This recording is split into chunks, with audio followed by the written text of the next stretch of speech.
I remember the cold. That is what stays with me most from the beginning. Before everything else was stripped away, the cold of the iron deck beneath my bare feet, the cold of the shackles around my wrists, the cold breath of the overseer as he leaned close to read the number branded into my shoulder. Prisoner 7743 Theta Secundus. That was my name in the records of the administratum, in the endless ledgers that documented my transfer from the penal world, where I had spent the last 3 years, to this place, this ship, this floating cathedral of secrets that orbited a star whose name I would never learn. The cold was honest, at least. It did not pretend to offer comfort or redemption. It simply was, pressing against my skin like the truth of my situation, undeniable and absolute. The crime that brought me here was theft, or so they claimed. I had taken food from a distribution center during a rationing period, enough nutrient paste to feed my sister's children for a week. The Arbites had been efficient in their judgment. 3 years of labor, they said, would teach me the value of imperial property. I served those 3 years in the lithium mines beneath Hive Secundus, breathing dust that turned my lungs gray, swinging a pick until my hands were more callous than flesh. I thought I understood suffering then. I thought I had learned what it meant to be ground down by the Imperium's machinery, to be reduced to a number and a function. I was wrong. The mines were mercy compared to what came after. The transport ship that carried us was old, its hull patched with prayers and welding scars. We were 47 prisoners, chained together in the cargo hold, breathing recycled air that tasted of oil and someone else's fear. They did not tell us our destination. The guards, faceless behind rebreather masks, remained silent except to strike us when we spoke or moved too slowly. The journey took weeks, or perhaps months. Time became meaningless in that darkness, measured only by the arrival of thin gruel and the departure of those who died in the night. 7 prisoners perished during that voyage. Their bodies were dragged away at some point, chains unlocked with mechanical efficiency, spaces in our line suddenly empty. No one spoke of them. No one spoke at all. When we finally arrived, they marched us through corridors that defied logic, twisting passages that seemed to curve upward and downward simultaneously, lit by flambeaux that burned with purple-tinged fire. The walls were black stone, not the grey plasteel of imperial standard construction, and carved into them were symbols I did not recognize, geometric patterns that hurt to look at directly, that seemed to writhe and shift when glimpsed from the corner of my eye. The air here was not cold, it was worse than cold, a kind of absence that went beyond temperature, as though heat itself had been bled out of reality. My breath did not steam. My skin prickled with something that was not quite sensation, a wrongness that crawled along my nerves like insects. They brought us to a chamber vast enough to hold a manufactorum, its ceiling lost in shadows that the flambeau could not penetrate.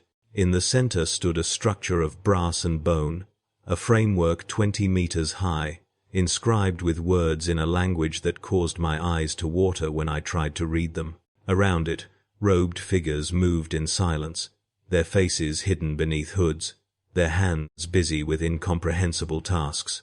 I saw one of them painting symbols on the brass with something dark and viscous.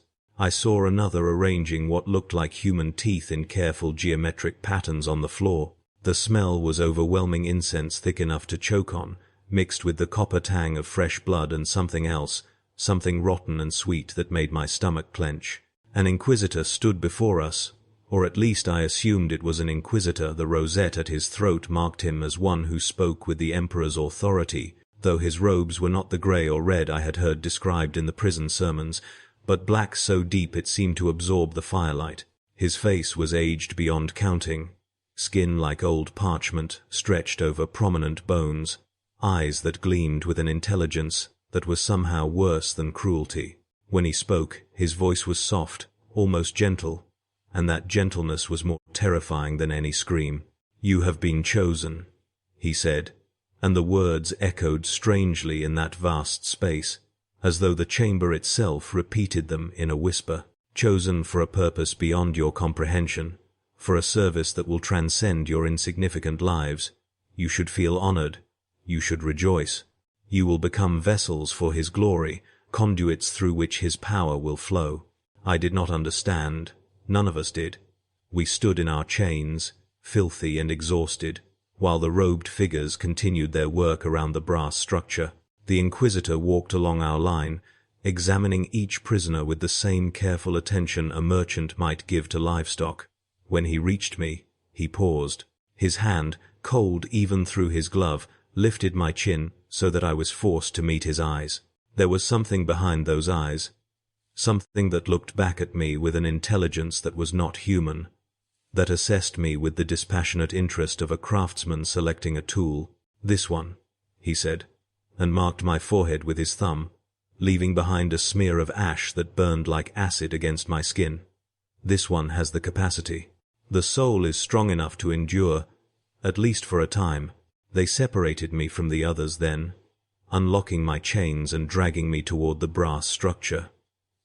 I tried to resist, but my limbs were weak from the journey, and the guards were enhanced, their strength far beyond human.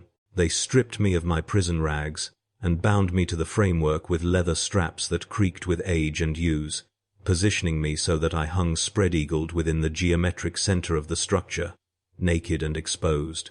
The brass was warm against my back, warmer than it should have been, and it pulsed with a rhythm that matched no heartbeat I recognized, too slow and too strong, like the breathing of something vast and ancient.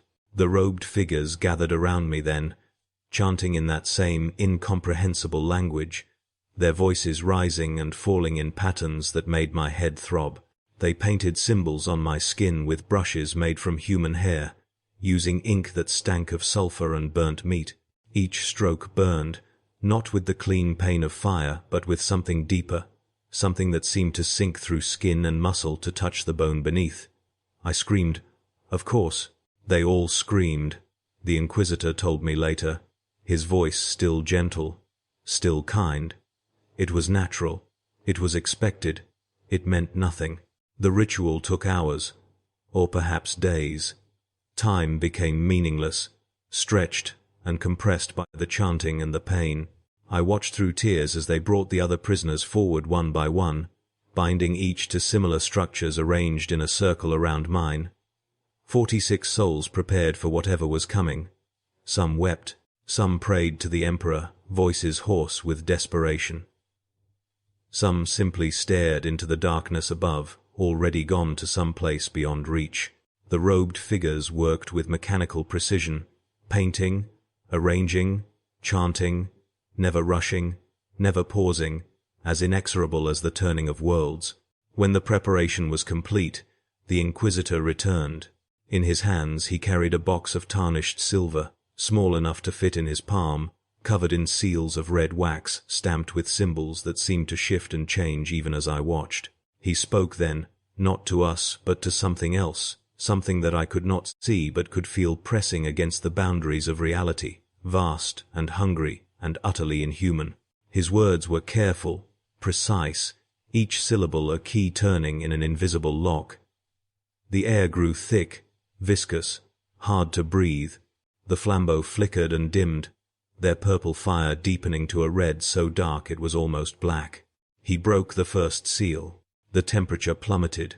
Frost spread across the brass framework in intricate patterns, geometric and purposeful, like the architecture of some alien mind. My breath came out in clouds now, sudden and white, though the warmth of my body seemed to drain away as quickly as it appeared.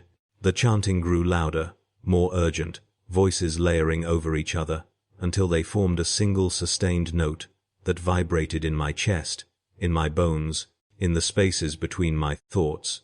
I heard someone screaming and realized distantly that it was me, that I had been screaming for some time now, throat raw and taste of blood on my tongue. He broke the second seal. Reality cracked. There is no other way to describe it. The air itself split open, a wound in the fabric of existence, and through that wound I saw something that my mind could not process, could not contain, shapes that existed in more dimensions than my perception could hold, colors that had no name, movement that was simultaneously forward and backward and sideways through space that bent in on itself. The thing beyond the wound noticed me. I felt its attention like the weight of a mountain settling on my chest, crushing the air from my lungs, and in that moment I understood with perfect clarity that I was nothing, that everything I had ever been or thought or felt was less than a mote of dust before the vastness of what looked back at me through that crack in the world.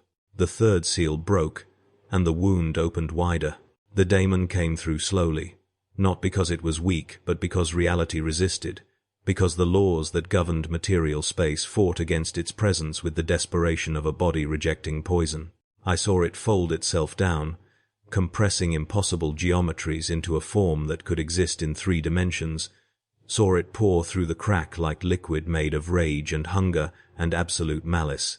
It was beautiful in the way that a predator is beautiful, perfectly designed for its purpose, every aspect of its being shaped by eons of feeding on souls. It wore flesh like a costume, borrowed matter shaped into something approximately humanoid, tall and terrible and wrong in ways that made my eyes water and my mind skip like a scratched data slate. It stood before the prisoners, regarding us with eyes that burned with a light that cast no shadows, and when it spoke, the voice came not from its mouth, but from the air itself, from the brass and the stone and the space between heartbeats. "Vessels," it said, and the word was a promise and a threat and a statement of absolute fact. "You will carry fragments of my will. You will be my hands in the material realm. You will serve." The Inquisitor prostrated himself before the demon, his forehead pressed to the black stone floor, and spoke words of binding and covenant, words that tasted of ash and iron even though I only heard them. He was offering us, I understood then, offering us as containers, as prisons of flesh and bone that could walk among humanity, that could serve the demon's purposes while appearing human enough to pass unnoticed.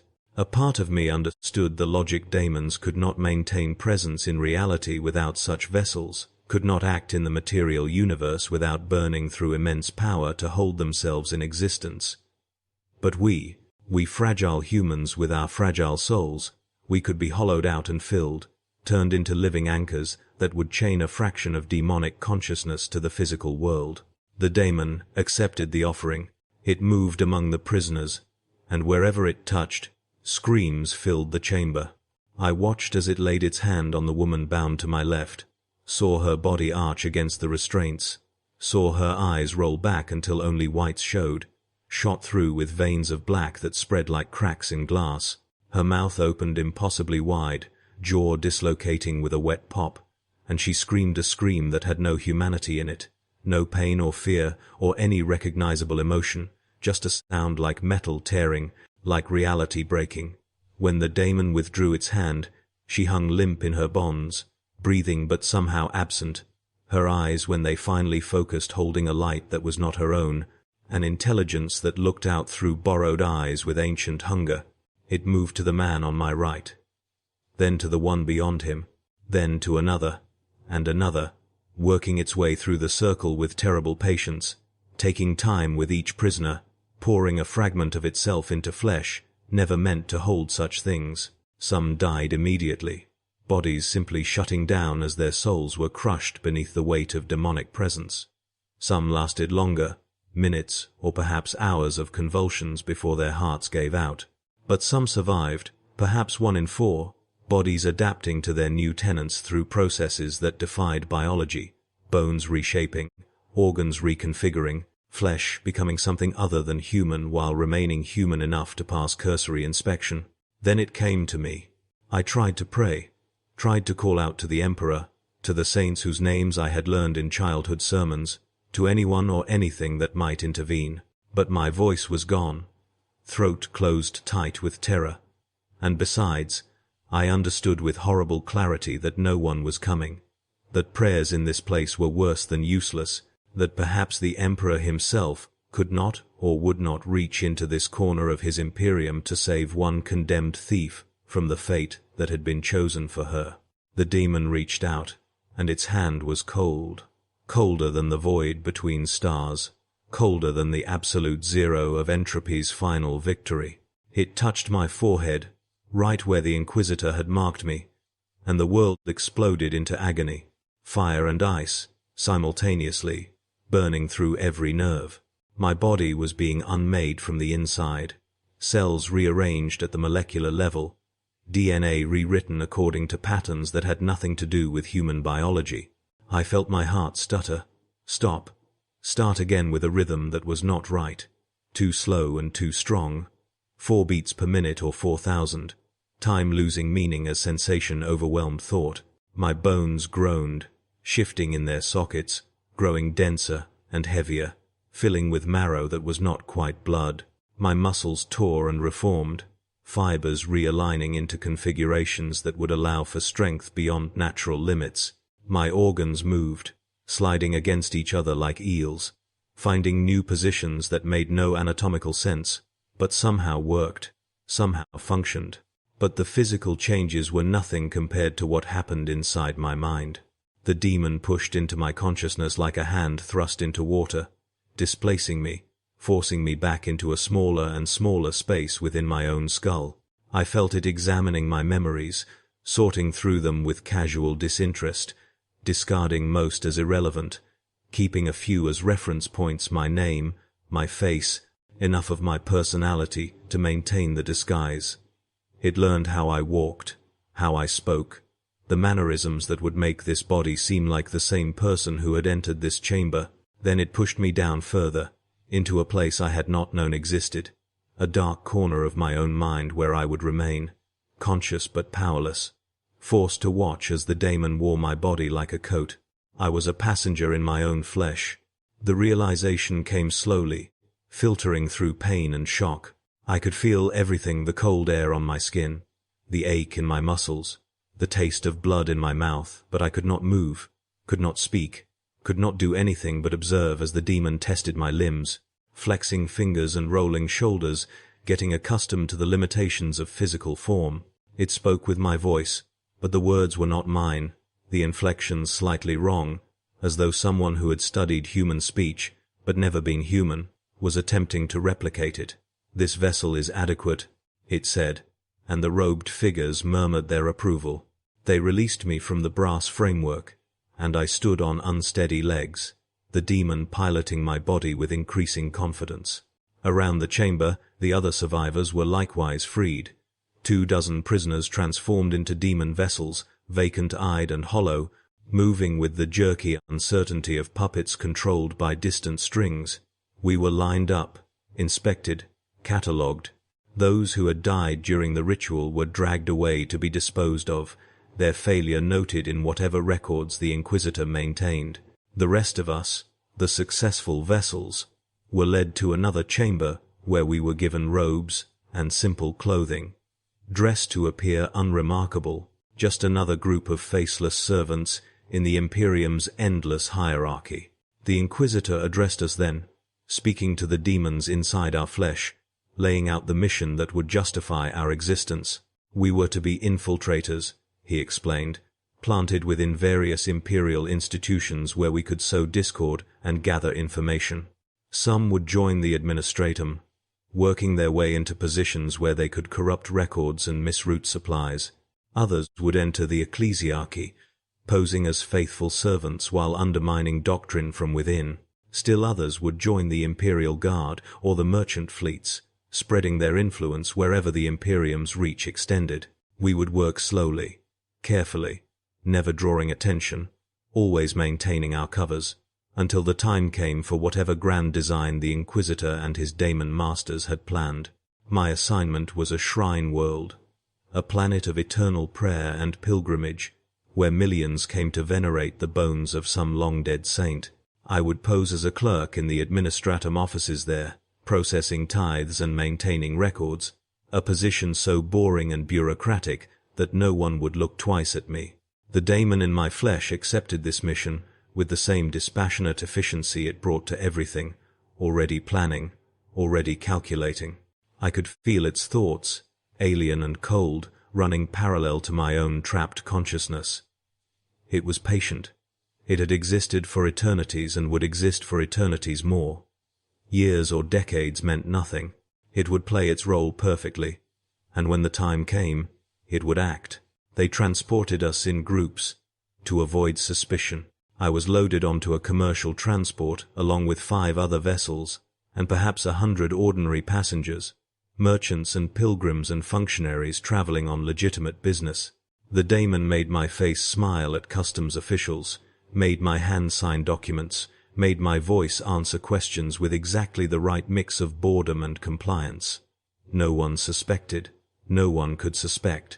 The disguise was perfect, down to the cellular level. I was still prisoner 7743 theta secundus, at least on the surface. Beneath that surface, I was something else entirely. A prison of flesh containing both a fragment of daemon and the ghost of a woman who had once stolen food to feed her sister's children. The shrine world was exactly as dreary as I had imagined. Grey stone buildings arranged in precise grids, air thick with incense and the smoke of countless candles, the drone of prayers echoing from every corner. The administratum building where I was assigned was a fortress of paperwork, floors upon floors of filing cabinets and cogitator terminals, scribes hunched over ledgers, servitors clicking along the halls with their mechanical precision. I was given a desk in a room with 40 other clerks, each of us processing a different aspect of the planet's tithes, grain production, mineral extraction, population counts, birth and death records. My specific duty was tracking maintenance schedules for the shrines themselves, ensuring that repairs were completed on time, that offerings were properly catalogued, that nothing fell through the bureaucratic cracks. The daemon performed this duty with flawless efficiency. It had no interest in the work itself, but it understood that competence was part of the disguise, that drawing attention through failure was as dangerous as drawing attention through success. My hands moved across data slates, inputting numbers, cross-referencing reports, sending requisitions up the chain of command. My mouth spoke politely to supervisors and co-workers, exchanging the meaningless pleasantries that humans use to maintain social cohesion. My face wore expressions appropriate to each situation, mild frustration at discrepancies, satisfaction at completed tasks, careful neutrality when dealing with superiors, and all the while, trapped inside my own skull, I screamed silently. The first year was the worst. I had not yet learned to accept my situation, still fought against the daemon's control, still tried desperately to move my own fingers, speak my own words, reclaim even a fraction of autonomy. The daemon ignored my struggles the way a man ignores an insect, maintaining its work without pause. At night, when my body lay in the narrow cot in the dormitory I shared with other low-level functionaries, I would strain against the invisible chains that held me, trying to force my hand to move, my mouth to open, trying to do anything that would prove I still existed as more than an observer. But I was powerless. The demon had control of the motor functions, the voluntary systems, everything that allowed a body to interact with the physical world. I was left with only sensation and thought, a consciousness trapped in a prison of bone. The daemon began its work slowly, as instructed. Small corruptions at first. A decimal point moved on a supply requisition here, a maintenance request delayed by a few weeks there. Nothing that would be noticed immediately, but cumulative errors that would compound over time, gradually degrading the efficiency of the shrine world's operations. It inserted false names into population records, created phantom workers who drew rations but performed no labor. It routed offerings intended for the central cathedral to smaller shrines on the outskirts, where they could be quietly diverted. It corrupted data in the cogitators, introducing errors so subtle that they would pass every audit, only revealing themselves years later when the numbers no longer made sense. And through it all, I watched. I watched my hands commit these small betrayals. I watched my mouth lie to auditors and supervisors. I watched my face maintain its mask of bland competence, while everything I had been taught to revere, the Emperor, the Imperium, the order that kept humanity alive in an uncaring universe, was slowly undermined by the daemon wearing my flesh. I tried to care, tried to hold on to the anger and horror that such actions should provoke, but emotion became harder to sustain as months turned to years. The daemon's presence in my mind was like a weight, pressing down on everything human, making feelings seem distant and pointless. The other vessels on the shrine world I never learned which of my fellow functionaries they were, never saw any sign that might identify them, were presumably doing similar work, each contributing their small part to whatever larger plan the Inquisitor had designed. Sometimes I wondered about the scope of it. How many vessels had been created? How many worlds they had infiltrated? What final goal all this corruption was meant to achieve? But mostly I existed in a kind of grey numbness, awareness without engagement, watching the days pass with the same mechanical detachment the demon brought to its work. In the third year, something changed. The daemon began to experience what I can only describe as degradation. The human body, it seemed, was not meant to contain such things indefinitely. Slowly, incrementally, the flesh began to rebel against its occupant. My hands developed tremors that the daemon had to compensate for, constantly. My vision would occasionally blur, colors bleeding together in ways that suggested the eyes themselves were being damaged by the alien intelligence looking through them. I would taste copper at random moments, blood seeping from gums that were slowly receding. My joints ached with a deep, grinding pain that never quite went away, bone grinding on bone as cartilage dissolved. The daemon noticed these changes with clinical interest, adjusting its control to work around the body's failing systems, but it did not seem concerned. Vessels wore out. That was expected. It would use this body until it failed completely, then move on to whatever came next. Whether that meant another body or a return to the Imperium, I did not know. But for me, trapped in the degrading meat of my own flesh, every symptom was a reminder that I was still present, still capable of experiencing physical sensation, still bound to a body that was slowly dying from the inside out. The pain grew worse, not constantly, but in waves that would crash over me without warning, leaving me gasping, or rather, leaving me feeling as though I should be gasping, though the demon maintained my breathing at a steady, unremarkable rate, regardless of my internal distress. My muscles would spasm, sending jolts of agony through limbs that the daemon kept moving through sheer force of will, overriding the body's signals that it needed rest, needed relief, needed anything other than continued work at a desk processing meaningless numbers. I felt my body consuming itself, breaking down muscle tissue to fuel the demon's presence, bones becoming brittle and hollow, organs working far beyond their design tolerances. In the fourth year, I began to notice changes in my mind as well. Memories were fading, not lost completely but becoming hazy and indistinct, as though viewed through fog. I could no longer clearly picture my sister's face, could not recall the sound of her children's laughter. Even the mines, which had been so vivid in my recollection, were now just impressions, cold, dark, painful, but lacking specific detail. The daemon was eating my past, I realized, consuming the accumulated experiences that made me who I was, using the neural pathways of my brain for its own purposes, and burning out what had been there before. Soon there would be nothing left, just a hollow space where a person had once existed, and the daemon would have complete ownership of this body until it finally failed. I should have fought harder, should have raged against the dying of myself, clung desperately to every memory, every scrap of identity. But I was so tired. The years of imprisonment, first in the mines, then in the transport, then in this flesh that moved according to another's will, had worn me down to nothing. I let the memories fade. I let myself dissolve into the grey static of empty consciousness. It was easier than struggling, easier than hoping for rescue that would never come, or holding on to a self that had become too painful to maintain.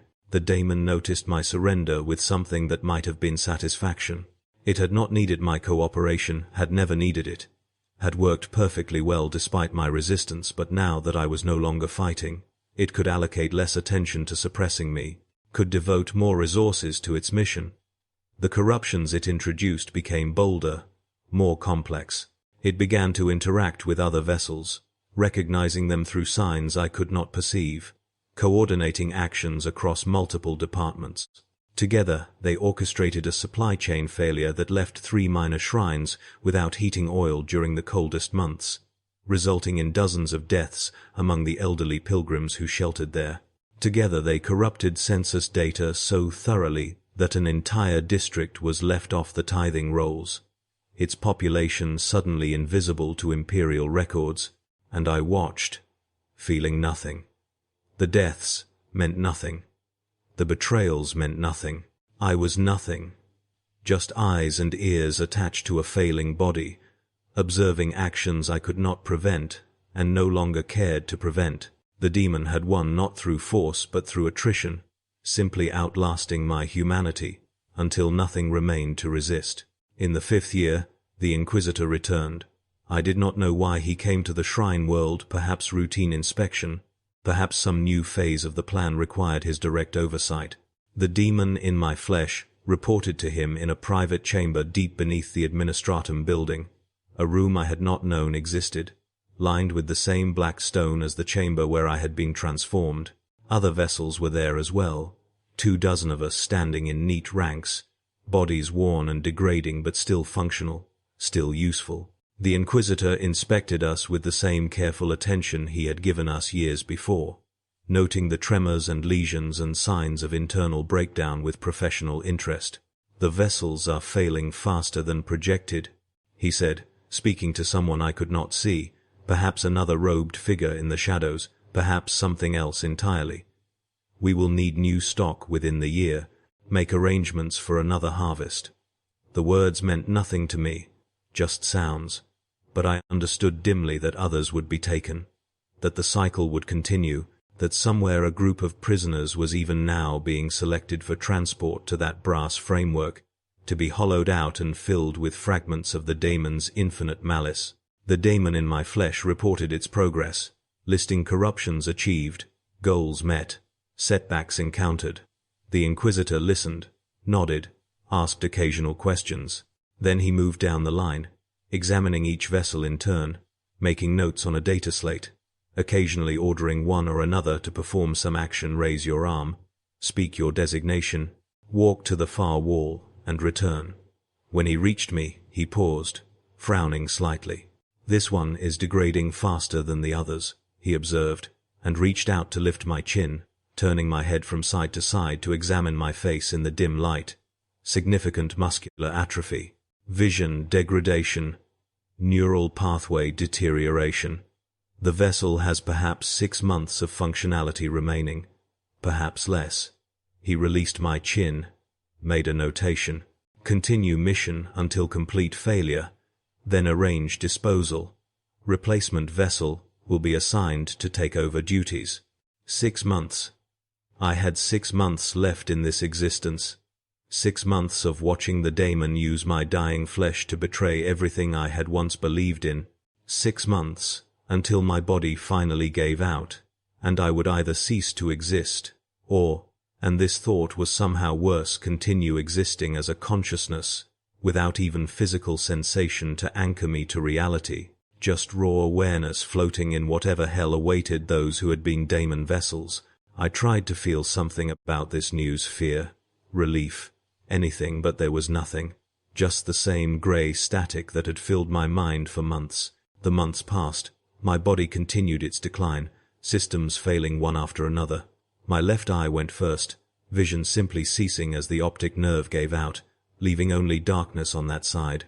The demon adjusted, compensating for the reduced depth perception, continuing its work without pause.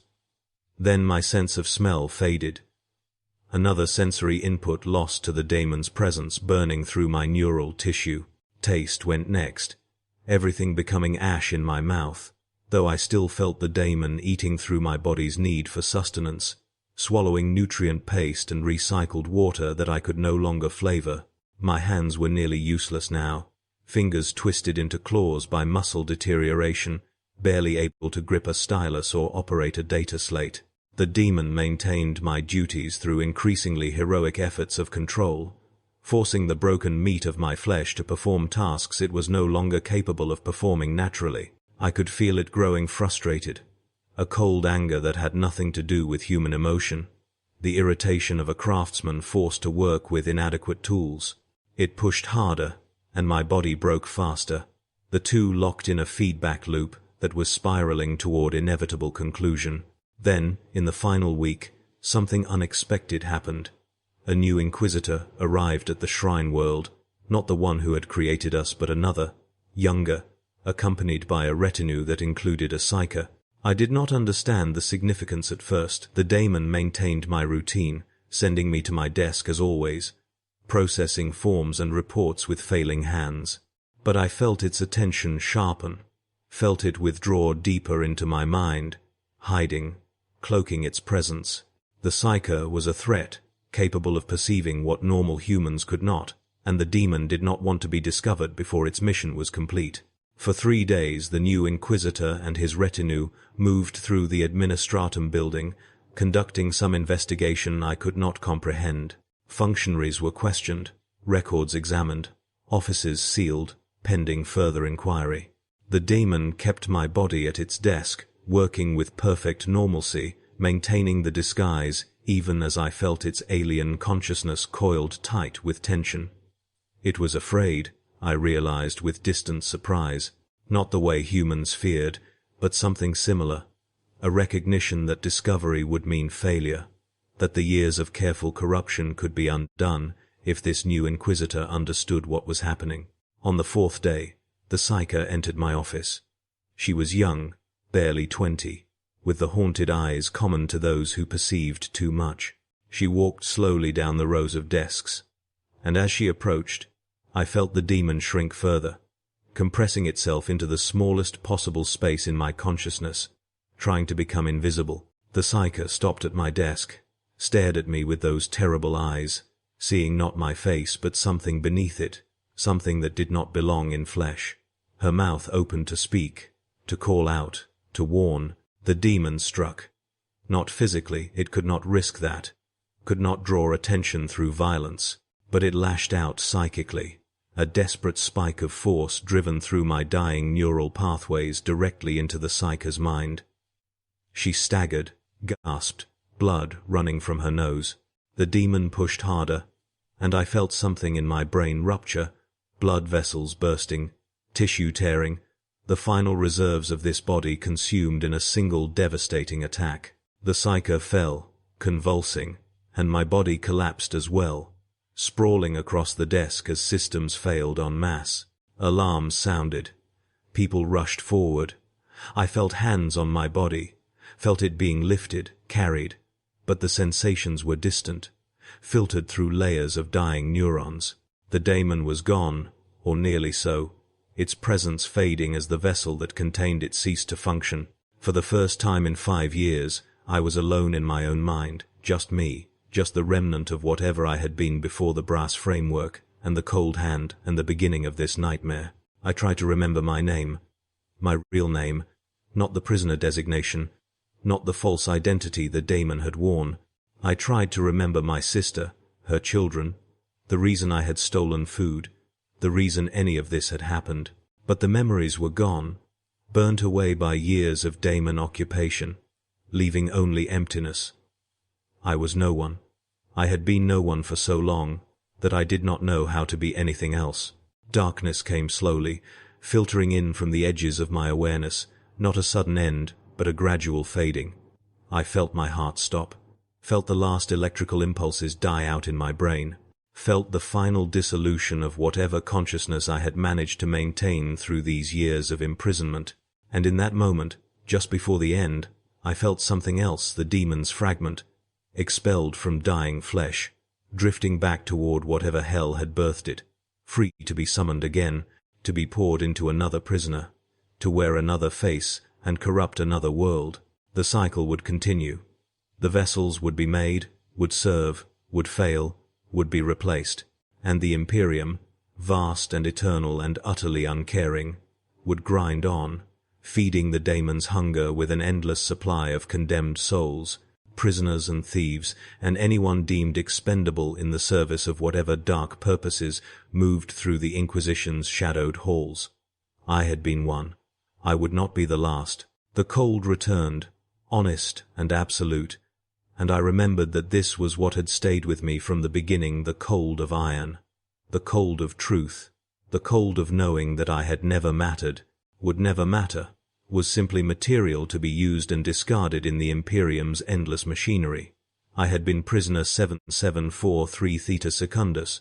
I had been a Daemon Vessel. Now I was neither, just fragments of consciousness dispersing into the dark, leaving no mark, no memory, no evidence that I had ever been human at all. This is what I remember, in these final fading moments. The cold, the brass framework, the hand on my forehead, the years of silent screaming, the body dying around a consciousness that had already died.